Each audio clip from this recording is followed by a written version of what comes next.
Today we're going to look at how to play a G chord. I'm going to get my glasses, can't see nothing.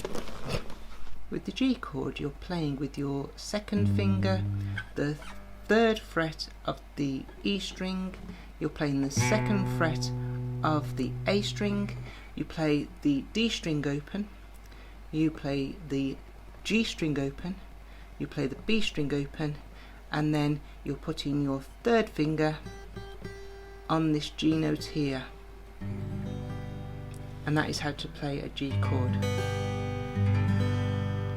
So it's the G note, which is the third fret of the E string, it's a B note, which is the second fret of the A string, it is your D string open, your G string open, your B string open, and it is the third fret of your E string, which is a G note, and that is a G chord. And when you're starting to play the guitar, that stretch between your second finger and third finger might feel quite awkward for a lot of people.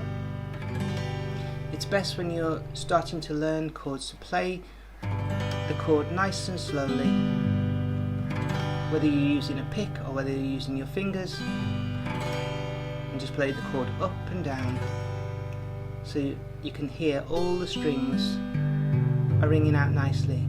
Don't have your fingers too far onto the frets and don't have your fingers too far away from the frets.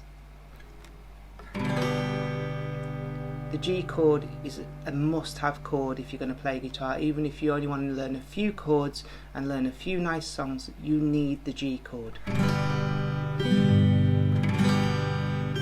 It's used in so many songs, it's an absolutely beautiful chord.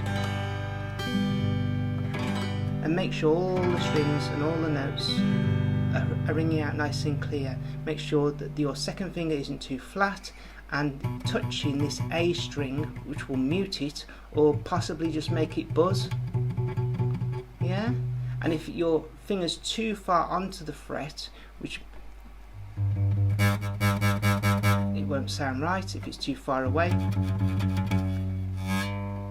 it needs to be, I kind of go for centre, but this, you should really, when you start, nice and close to the fret with your finger, but not on the fret itself.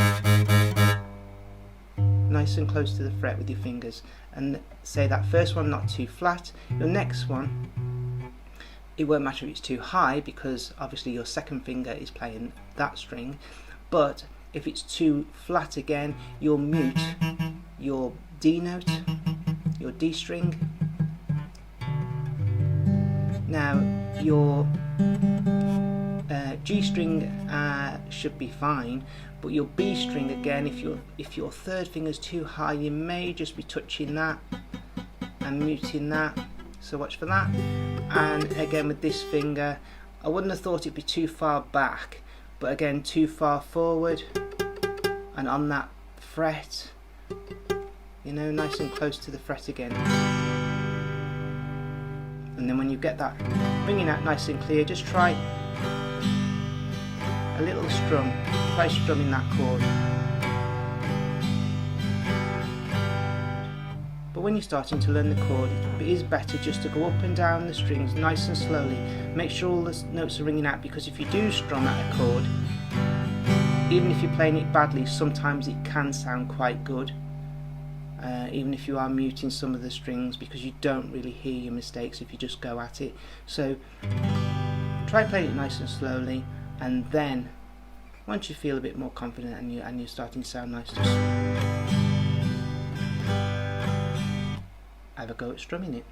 And that's how to play a G chord.